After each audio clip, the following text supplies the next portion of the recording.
तो कहानी की शुरुआत में हम इरोस नाम के एक लड़के को देखते हैं जो 6 साल से जेल में बंद था। लेकिन आज ब्रूस नाम के एक आदमी ने उनकी जमानत करवा दी। ब्रूस वहां से उसे ले जाते हुए बताता है कि कोई मेरी बेटी रीस का पीछा कर रहा है। मैं उससे बहुत परेशान हूं, इसीलिए तुम्हारा काम रीस को सिक्योरिटी देना और उसे हर खतरे से बचाने का है। दूसरी तरफ में रीस को देखते हैं, जो कि एक बैलरीना डांसर थी। वो परफॉर्म कर रही थी, लेकिन तभी एक शो लाइट उसके ऊपर गिरने वाला था। लेकिन तभी इरोस वहां पहुंचकर रीस को बचा लेता है और फिर तुरंत स्टेज से पीछे चला जाता है। अब इरोस को उसके पुराने दोस्तों के साथ देखते हैं, जो उसे बता रहे थे कि ब्रूस ने मुझे जेल से निकालने में मदद की और अब वो चाहता है कि मैं उसकी मदद करूं, उसकी बिगड़ी हुई बेटी को सिक्योरिटी देकर। तभी उसके बचपन की दोस्त पेटन ने कहा कि इतने दिनों से वो कहाँ था, तुम वैसे भी 3 महीनों में छूटने वाले थे। इरोस कहता है, ठीक है कि मैं मानता हूं कि वो आखिरी में आया, लेकिन हमारे लिए तो अच्छा है न कि अगर हमारे पास जॉब होगी तो हम साइमन को वापस घर ला पाएंगे। अब हम रीस को देखते हैं, जो अपने दोस्त के साथ बैठकर ब्रेकफास्ट कर रही थी। तभी उसके डैड इरोस को अपने साथ वहां लेकर आते हैं और रीस को बताते हैं कि ये अब से तुम्हारे साथ रहेगा और तुम्हारी सुरक्षा करेगा, और इसे बॉडीगार्ड बिल्कुल भी मत समझना, ये उससे बहुत ऊपर है। लेकिन रीस को कोई बॉडीगार्ड नहीं चाहिए था, इसीलिए वो नाराज होकर वहां से चली जाती है। मगर एरोस अभी वहीं रहने वाला था। ब्रूस ने उसे रहने के लिए अपने घर में जगह दे दी थी। एरोस ब्रूस के घर को देखकर बहुत सरप्राइज होता है। तभी उसने पूल में रीस को नहाते हुए देखा और उसे देखते ही जा रहा था। तभी ब्रूस वहां आकर उससे कहता है कि सोचना भी मत। अब हमें अगले दिन का सीन दिखाया जाता है, जहां इरोस रीस के साथ उसके कॉलेज जाता है और पूरे कॉलेज में उसके पीछे घूमता रहता है। रीस की फ्रेंड्स उसे बताती हैं कि तुम्हारे और तुम्हारे बॉडीगार्ड को लेकर मीम्स बन रहे हैं, सब तुम्हारे बारे में उल्टी सीधी बातें कर रहे हैं। लेकिन रीस की फ्रेंड्स को वो बॉडीगार्ड बहुत ही हैंडसम लगता है। वो कहती है कि ओह माय गॉड, वो कितना हैंडसम है। रीस उसे चुप रहने को कहती है और बताती है कि वो यहां अभी दिख रहा है, उसने सुन लिया तो अच्छा नहीं होगा। फिर रीस जब लाइब्रेरी में थी, तभी उसका टॉक्सिक एक्स वहां आया और उससे कहता है कि मुझे भी अपने बर्थडे पार्टी में इनवाइट करो। मगर रीस उसे नहीं करती, तो वो उसके ऊपर गुस्सा करके चला जाता है, जिससे रीस बहुत घबरा जाती है। इरोस वही था, इसलिए वो ज्यादा कुछ कर नहीं पाता। इसके बाद जब दोनों घर जा रहे थे, तो रीस ने उससे पूछा कि आखिर तुम हो कौन, जिस पर मेरे डैड इतना भरोसा कर रहे हैं। इरोस कहता है कि मैं बहुत छोटा था जब मेरे माँ बाप एक एक्सीडेंट में गुजर गए थे। तब तुम्हारे डैड एक ऑर्फनेज में डोनेशन करने जाते थे। वहां हर बच्चे के लिए एक गार्डियन होता था। मेरा गार्डियन तुम्हारे डैड थे। वो हर महीने में ऑर्फनेज में आते थे और मुझसे पूछते थे कि मैं अपनी पढ़ाई ठीक से कर रहा हूं या नहीं। रीस पूछती है तुम्हारा अपना कोई नहीं है? तो वो बताता है कि साइमन नाम का एक लड़का है, वो मेरे छोटे भाई के जैसा है। दरअसल वो डिएगो का छोटा भाई है, लेकिन वो अभी फॉस्टर होम में रहता है। हमें अच्छी नौकरी चाहिए ताकि साइमन को हमारे साथ रहने की परमिशन मिल सके। इसके बाद रीस उसे एक जगह ले जाती है और उसे अंदर आने से मना करती है, मगर थोड़ी देर बाद वो भी अंदर चला जाता है। वहां पर पावर पॉइंट पार्टी चल रही थी, जहां सभी लोग अपने इनोवेटिव आइडियाज के बारे में डिस्कस कर रहे थे। मगर रीस का एक्स बॉयफ्रेंड अपने प्रेजेंटेशन में बस रीस की बेइज्जती कर रहा था, जिसके बाद रीस ने उसके ऊपर जाकर शराब फेंक दी। बॉयफ्रेंड उसे कुछ कर पाता, इससे पहले इरोस वहां आ जाता है। बॉयफ्रेंड गाली देने लगता है तो इरोस उसका गला दबा देता है। फिर रीस उसे चुराती है और इरोस को वहां से ले जाती है। फिर रात को रीस राउल को अनफॉलो करके इरोस को फॉलो करती है और उसके पिक्स चेक करने लगती है, जिससे उसे एहसास होता है कि इरोस राउल से बहुत ही ज्यादा हैंडसम और मस्कुलर है। अब हमें अगले दिन का सीन दिखाया जाता है, जहां इरोस जब रीस को स्कूल से लेकर घर जा रहा था, तो पेटन और डिएगो स्कूल के बाहर उसका इंतजार कर रहे थे। वे इरोस से कहते हैं कि तुम्हें हमारे साथ चलना होगा, वो उसे अकेला छोड़कर गया है। अच्छा मौका है जिस पर इरोस रीस से कहता है कि आज तुम क्लास अकेले चली जाओ, मुझे उनके साथ जाना है। लेकिन रीस उसकी बात नहीं मानती और उसके साथ जाने की जिद करती है। इसके बाद वे लोग एक जगह पहुंचते हैं। पेटन रीस को एक रॉड देती हैं और उससे एक बाइक तोड़ने को कहते हैं, जिसके बाद इरोस और वो दोनों मिलकर एक बाइक तोड़ने लगते हैं। फिर जब उस बाइक का मालिक वहां आता है, तो इरोस उन्हें मारकर वहां से भाग जाता है। दरअसल उस बाइक के मालिक ने पेटन को चीट किया था, इसलिए वो ऐसा कर रहे हैं ताकि उनसे बदला लिया जा सके। इसके बाद इरोस रीस को अपने साथ वहां से लेकर निकल जाता है। तो ब्रूस रीस को देर से आने के लिए बहुत डांटता है और उसे याद दिलाता है कि अभी वो सिर्फ 17 साल की है। फिर उसने इरोस को भी डांटा और कहा कि भूल मत जाना कि तुम काम पर हो, जिस पर इरोस ब्रूस से कहता है कि मुझे नहीं लगता, इस बिगड़ी हुई लड़की को सिक्योरिटी की जरूरत है। अब हमें अगले दिन का सीन दिखाया जाता है, जब रीस अपने स्कूल के लॉकर को खोलती है तो उसमें से पेपर स्प्रे से उसके मुंह पर स्प्रे होता है। इरोस जब उसे चेक करने के लिए जाता है तो वह कहती है कि मेरे सामान को हाथ मत लगाना। उसमें एक लेटर भी था जिसमें लिखा था कि तुम एक गंदी चीज हो और तुम्हारा कुछ नहीं है। फिर क्लास में रीस बैठी थी, तभी राउल उसके पास आकर पूछता है कि तुम अपने बॉडीगार्ड के साथ सो चुकी हो ना। वह उसे कुछ जवाब नहीं देती और वहां से उठकर इरोस के पास बैठने चली जाती है। अगले सीन में जब इरोस कहीं जा रहा था तभी रीस की फ्रेंड उसे बताती है कि रीस को परेशान करने वाले ने एक फेक अकाउंट बनाया है और उसे धमकियां दे रहा है। उसकी फ्रेंड को शक था कि उसे परेशान करने वाला जरूर राहुल ही है। फिर वो उससे कहती है कि तुम कहाँ जा रहे हो, हमें भी साथ ले चलो। फिर वो तीनों बाइक से घूमने के लिए जाते हैं। इरोस अपने दोस्तों से मिलने गया था। डिएगो अपने भाई से वीडियो कॉल पर बात कर रहा था। तीनों उससे मिलकर बहुत खुश होते हैं, मगर लिली डिएगो से मिलकर कुछ ज्यादा ही एक्साइटेड होने लगती है। वो सभी लोग एक डिस्को में जाते हैं जहां डिएगो उसकी तारीफें कर करके उसे पटाने में लगा था। फिर रीस को एक लड़की मिलती है। वो उससे पूछती है कि तुम लेजेंड के साथ सोने वाली हो। रीस से पूछती है कि कौन लेजेंड। वो बताती है कि वही जिसे सब इरोस भी कहते हैं। मैं उसके साथ बहुत बार सो चुकी हूं, लेकिन तुम उससे बचकर रहना। वो अपने माँ बाप को मारकर बचपन में जेल चला गया था। लेकिन रीस उनके बातों पर ज्यादा ध्यान नहीं देती। इसके बाद डिएगो लिली पर अपना जादू चलाने में कामयाब हो जाता है। पेटन इरोस से बोलती है कि तुम उस लड़की से दूर ही रहना। ये रईसजादे बहुत बुरे होते हैं, यानी के लिए किसी का भी इस्तेमाल कर लेते हैं। इरोस कहता है कि अरे नहीं यार, तुम उसे नहीं जानती, वो ऐसी बिल्कुल भी नहीं है। फिर इरोस रीस के साथ जाकर डांस करने लगता है। दोनों एक दूसरे के बहुत करीब आ जाते हैं। वो किस करने ही वाले थे, पर लेकिन वहां का लाइट जल जाता है। इसके बाद सभी लोग बीच पर चले जाते हैं जहां डिएगो लिली के साथ मजा कर रहा था। लेकिन पेटन का मूड कुछ ठीक नहीं लग रहा था। उसे शायद जलन हो रही थी। फिर रीज ने इरोस से पूछा कि ये लोग तुम्हें लेजेंड कहकर क्यों बुला रहे हैं।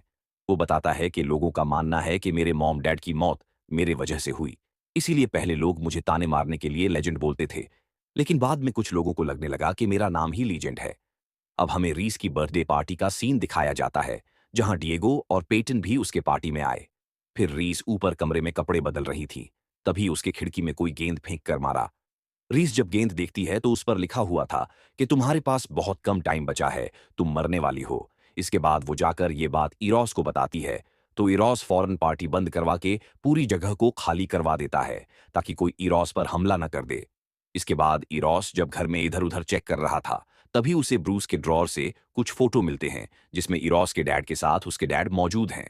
फिर उसमें एक औरत भी थी। इसके बाद वो जाकर वो फोटो रीस को दिखाता है और उससे पूछता है कि तुम्हारे पेरेंट्स मेरे पेरेंट्स के साथ क्या कर रहे हैं। रीस कहती है कि मुझे नहीं पता था कि मेरे डैड तुम्हारे डैड को जानते हैं। रीस अपने डैड को कॉल करती है क्योंकि वो काम के सिलसिले में मियामी गए हुए थे, लेकिन ब्रूस कॉल नहीं उठाता। इसके बाद बात करते करते रीस इरोस को किस कर लेती है, लेकिन फिर अचानक उसे होश आता है तो वो उसे सॉरी कहकर सोने के लिए चली जाती है। फिर रात में रीस ने इरोस को मैसेज करके कहा कि सॉरी, इरोस दोबारा ऐसा नहीं होगा। फिर अगले सुबह जब रीस बाहर जाती है तो किसी ने उसे एक गिफ्ट भेजा था। जब उसने गिफ्ट खोलकर देखा तो उसमें किसी के दांत थे और लिखा था कि तुम मुझे तब से जानती हो जब तुम्हारे दूध के दांत हुआ करते थे। रीस बहुत डर गई कि ये कौन है जो उसे इतना परेशान कर रहा है। इसके बाद रीस इरोस के साथ रोल के फैंसी ड्रेस पार्टी में जाती है क्योंकि उसे शक है कि इन सब के पीछे जरूर उसका हाथ होगा। रोल पार्टी में बिजी था और रीस इरोस के साथ मिलकर उसमें कमरे की तलाशी ले रही थी। लेकिन तभी रोल वहां अपनी गर्लफ्रेंड के साथ आ जाता है। उसके आते ही दोनों कबर्ड में छुप जाते हैं। रोल रोमांस करने वाला था, लेकिन तभी उसने कबर्ड के अंदर कुछ हिलने की आवाज सुनी। उसने जैसे ही कबर्ड खोला, रीस उसके टांगों के बीच लटककर वहां से भाग गई। इसके बाद वो अपने घर आती है और फिर जिस काम के लिए उसने इरोस से माफी मांगी थी वही काम वो वहीं करती है। दोनों पूल में घुसकर मजे करते हैं और फिर कमरे में भी जाकर गंदी गंदी हरकतें करते हैं। फिर अगली सुबह जब रीस और इरोस कॉलेज जा रहे थे तो उनकी गाड़ी में आग लग जाती है और जब वो घर जाते हैं तो ब्रूस भी घर वापस आ गया था। ऑफिसर ने बताया कि किसी की कार के साथ छेड़छाड़ हुई है, मोटा मोटी पता लग जाएगा, ऐसा कहा जाता है। इसके बाद ब्रूस इरोस को पैसे देता है और उसे वहां जाने के लिए कहता है। रीस जब इस बारे में पूछती है तो वो कहता है कि मैंने सीसीटीवी में देखा कि कल रात तुम दोनों ने पूल में क्या गंदगी मचाई थी। तभी इरोस ने पूछा कि आपने मुझे ये क्यों नहीं बताया कि आप मेरे डैड को जानते थे। ब्रूस कहता है कि वो मेरे दोस्त थे, इसलिए उनके जाने के बाद में इरोस से मिलने के लिए ऑर्फना में जाया करता था। अब तुम अपना सामान लो और यहां से चले जाओ। इसके बाद इरोस वहां से अपने दोस्तों के पास चला जाता है। लेकिन अब उसे बार बार रीस की याद आने लगती है। वहीं रीस को भी हर वक्त इरोस की याद आ रही थी। इरोस को याद करते हुए रीस उसकी बेड पर जाकर सो जाती है। तभी उसे उसके बेड पर एक डायरी मिलती है जिसमें इरोज ने बहुत ही अजीब अजीब ड्राइंग्स बनाई हुई थीं। फिर कुछ शैतानी भी थी और फिर कुछ रीस की मजाक भी उड़ा रहे थे।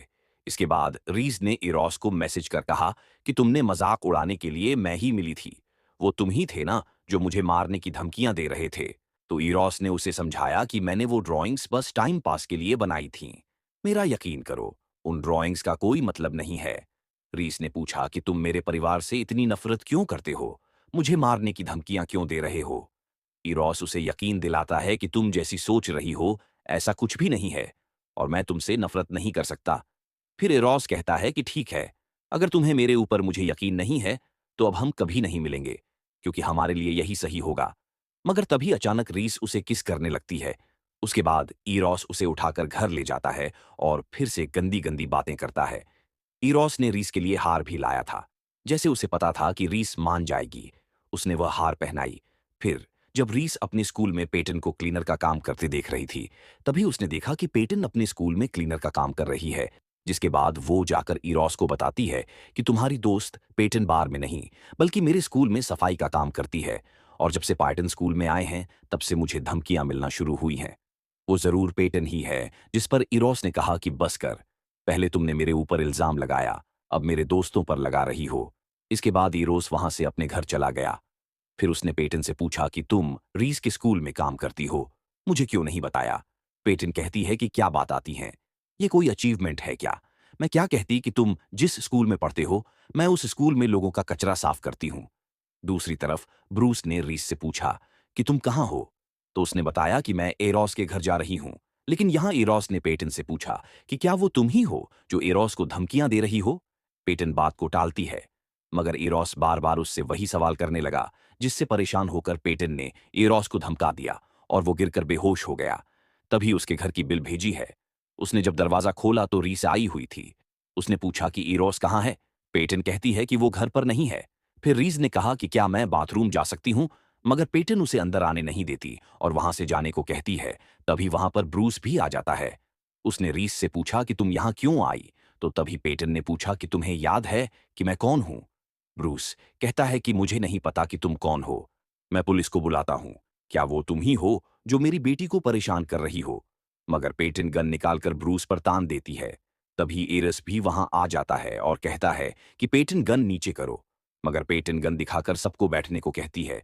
फिर पेटन बताती है कि मैं तुम्हें बचपन से जानती हूं, लेकिन मैंने तुम्हारे इतना घटिया इंसान आज तक नहीं देखा। मेरी माँ तुम्हारी और मेरे बेस्ट फ्रेंड इरोस के पेरेंट्स तुम्हारे रेस्टोरेंट में काम करते थे। फिर तुम्हारे वजह से रेस्टोरेंट में आग लगी, जहां आग बुझाने का कोई इंतजाम नहीं था। सारे नौकर मर गए बिना किसी इंश्योरेंस के, और इल्जाम उन मरे गए लोगों के बच्चों के बदमाशी पर लगाया दिया, यानी कि हम पर। फिर वो रीस से कहती है कि रीस, मेरी माँ और एरोस के पेरेंट्स की तरह तुम्हारी माँ भी उस आग में जलकर मर गई, और तुम्हारे बाप ने आज तक तुम्हें बताया भी नहीं। फिर उसने कहा कि ब्रूस, तुमने हमें मदद पहुंचाई ताकि तुम्हें रिग्रेट्स न हो, लेकिन हमारे बचपन और पेरेंट्स का क्या? एरोस पेटन को समझाने के लिए उससे बंदूक लेने की कोशिश करता है। उसी बीच ब्रूस वहां से भागता है, लेकिन पेटन जाकर ब्रूस पर गोली चला देती है। अगले दिन न्यूज में आता है कि मशहूर बिजनेसमैन ब्रूस की मौत हो चुकी है। ये खबर रीस बैठकर मोबाइल में पढ़ रही थी, लेकिन उसे अपने बाप की मौत से कुछ ज्यादा फर्क नहीं पड़ता। तभी वहां पर इरोस आता है। रीस कहती है कि अब मुझे बॉडीगार्ड की कोई जरूरत नहीं, जिसमें इरोस कहता है कि मेरे बिना तुम एक दिन भी नहीं रह पाओगी। इसके बाद दोनों लिपट लिपट कर करते हैं और ये कहानी यहीं पर खत्म हो जाती है। तो दोस्तों, आपको ये कहानी कैसी लगी? कमेंट करके जरूर बताइए। अच्छी लगी